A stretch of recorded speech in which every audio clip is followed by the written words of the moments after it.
फरीहा दीदी। हाय काम्या, तूने G20 के बारे में सुना है? हाँ सुना। पता है इस बार G20 की प्रेसिडेंसी इंडिया को मिली है एंड ये बहुत बड़ा मौका है, हमें हाथ से नहीं गंवाना चाहिए। Hi guys, hello. तुमने देखा सारी जगह G20 के पोस्टर्स लगे हुए हैं। अरे आज के न्यूज़पेपर में देख लो G20 ये G20 आखिर है ही क्या? हाँ क्रीवी, तो G20 एक 20 कंट्रीज का पावरफुल ग्रुप है और ये कंट्रीज दुनिया का 75% of foreign trade and 60% of population को कंट्रोल करती हैं। उसी के साथ साथ 85% ऑफ जीडीपी भी यही कंट्रीज जनरेट करती हैं। ओके। हर साल G20 की प्रेसिडेंसी सर्कुलेट होती रहती है और इस साल इंडिया को मौका मिला है। मतलब यह है कि 19 कंट्रीज इंडिया में आएंगी एंड ग्लोबल इकोनॉमिक इश्यूज जैसे एंटी टेररिज्म, हेल्थ केयर जैसे इश्यूज पर डिसीजंस लेंगी। ऑल्सो उदयपुर में G20 की पहली मीटिंग हुई थी और ऐसी 2023 में 200 मीटिंग्स और होने वाली हैं। वाह, 200? यस, इवन इंडिया के ग्रोथ के लिए ये बहुत बड़ा मौका है और हमें इस मौके को हाथ से नहीं गंवाना है, इसके लिए मेहनत करनी है। हाय गाइस, हाय, किस बारे में बात कर रहे हो? हम G20 के बारे में बात कर रहे हैं। ओह, मैंने भी इसके बारे में सुना है। इसमें दो ट्रैक्स होते हैं, यानी कि दो ग्रुप्स होते हैं, एक फाइनेंस ट्रैक और एक शेरपा ट्रैक। शेरपा ट्रैक में हमारे पास दो टॉपिक्स होते हैं, inclusive approaches of migration flow और हेल्थ आर्किटेक्चर ड्यूरिंग कोविड-19। वही फाइनेंस ट्रैक में भी हमारे पास दो टॉपिक्स होते हैं, स्ट्रेंथनिंग ग्लोबल सप्लाई चेन्स और anti corruption in global economy.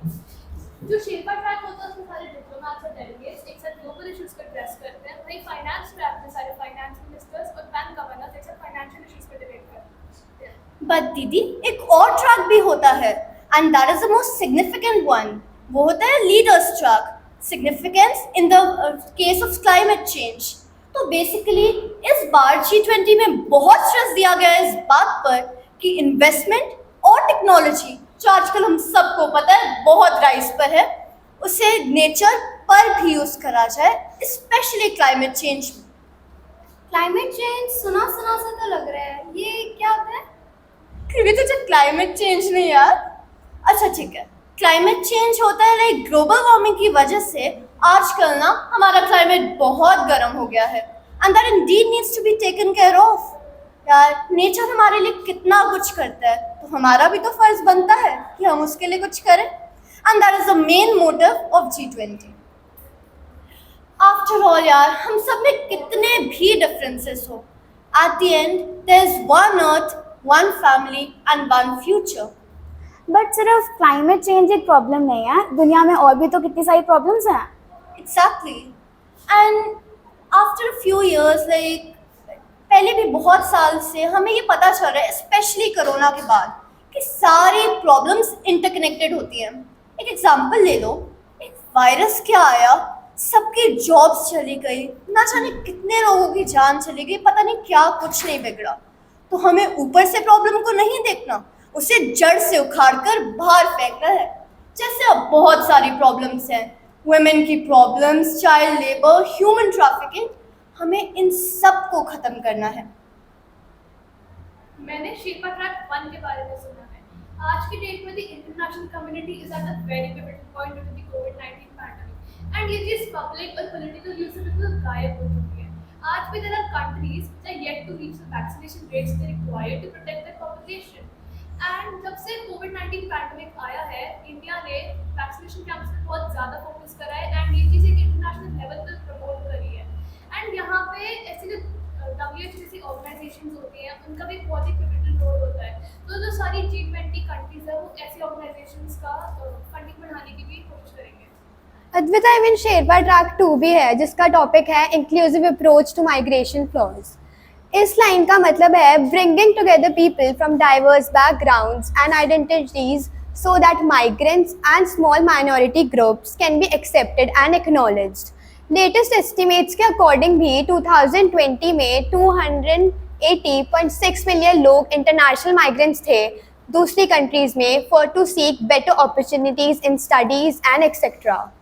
But migration की जो मेजर कॉज है वो दो कॉजेज़ की वजह से है। पहला है एक्सट्रीम क्लाइमेटिक इवेंट्स एंड दूसरा है environmental disasters like cyclones, heat waves and economic hardships in the country. But जो इंडिया की G20 प्रेसिडेंसी है वो एम करती है to fill and address the gaps and bring a better strategy to handle this inclusive approach to migration flows. अरे तुमने इसमें एक टॉपिक तो छोड़ ही दिया, फाइनेंस ट्रैक टॉपिक 1। इसमें trade and investment working group TIWG के अकॉर्डिंग इंडिया के पास अपॉर्चुनिटी है कि वो ग्लोबल ट्रेड एंड इन्वेस्टमेंट पे आ रहे चैलेंजेस को अदर 19 कंट्रीज के साथ डिस्कस करें। जैसे कि अभी कोविड आया था तो उससे फाइनेंशियली काफ़ी डाउनफॉल आया है। इसमें बेसिकली क्या है, if a country need something in emergency और it is in difficulty so other 19 countries could help it out. और इसमें डिस्कस होने वाला एक बहुत इंपॉर्टेंट टॉपिक है ईजिंग ऑफ सप्लाई चेन्स। मतलब एक कंट्री से दूसरी कंट्री तक जो सामान है वो चेन्स के थ्रू इजीली सप्लाई हो सकता है, जिससे कोई भी बीच में रुकावट ना आए और कोई भी बड़ा डिजास्टर हैपन ना हो सके। इससे इंटरनेशनल ट्रेड को भी काफ़ी इफेक्ट करे कोविड-19 में। बट क्रीवी, इंटरनेशनल ट्रेड क्या होता है? अरे इंटरनेशनल ट्रेड बेसिकली तेरे को ट्रेड का मतलब भी नहीं पता। ट्रेड मतलब एक समाज से हम किसी को दे रहे हैं, किसी से कुछ ले रहे हैं। जिसकी तू भी मुझे मार्केट जाती है, बेसिकली हम किससे बिस्किट्स लेते हो देते हैं। It's only a trade. But international trade का मतलब है एक कंट्री दूसरे कंट्री से कुछ सामान लेती है एंड कुछ सामान देती है। It is international trade. And आजकल सप्लाई चेन्स को स्मूथ और इनमें कोई भी रुकावट ना है, इसलिए इस पर डिस्कस करेगा। इस बार प्रेसिडेंसी इंडिया की है तो इसका मतलब है कि वो इस टॉपिक को, एंड आई नो न्यूज़पेपर में काफ़ी रखा था कि अब के बार इस टॉपिक को काफ़ी ज़्यादा उठाने वाले हैं। It also improves international relationships, इसलिए ताकि हमारा वर्ल्ड एक बेटर प्लेस टू लिव बन जाए। This is all about finance track topic 1। Finance track topic 1 के अलावा फाइनेंस ट्रैक टॉपिक 2 भी होता है, जिसमें जब डिजिटल इकोनॉमी की ग्रोथ होती है तो अपॉर्चुनिटीज़ भी आती हैं और डिफ़िकल्टीज़ भी होती हैं। पॉलिसी मेकर्स इस सेक्टर के बारे में रिसर्च कर रहे हैं क्योंकि इसका इफेक्ट कंट्री की जियोपॉलिटिकल और जियो इकोनॉमी पर पड़ता है। डिजिटल इकोनॉमी में इंटेंजिबल एसेट्स भी बढ़ रहे हैं, जैसे बिटकॉइन, डेटा, जिसके मेजरमेंट्स, रिपोर्टिंग और स्टैंडर्ड सब अलग अलग हैं। पर अगर हम इन चीज़ों को नज़रअंदाज करेंगे तो इसका मोनोपोलिस्टिक, करप्टिव और नॉन कॉम्पिटिटिव माहौल पर असर होएगा। तो इसलिए हमें इन चीज़ों पर देखना चाहिए, ध्यान रखना चाहिए। और इस बार जैसे G20 की प्रेसिडेंसी है तो बहुत सारी कंट्रीज़ इंडिया में आई हैं एंड इन टॉपिक्स पर रिसर्च वर्क कर रही हैं। साथ ही करप्शन को ख़त्म करने के लिए वो इंडिया की सपोर्ट कर रही हैं। इससे तो बस यही कंक्लूजन निकलता है कि G20 बेसिकली एक कॉन्फ्रेंस है जिसमें 20 कंट्रीज एकजुट होकर सारी वर्ल्ड की प्रॉब्लम्स के ऊपर बात करती हैं। और इस बार ये हमारे लिए बहुत सौभाग्य की बात है कि प्रेसिडेंसी इंडिया के पास है। इसका मतलब अदर 19 कंट्रीज इंडिया में आएंगी एंड बेसिक मेजर टॉपिक्स के ऊपर डिस्कस करेंगी।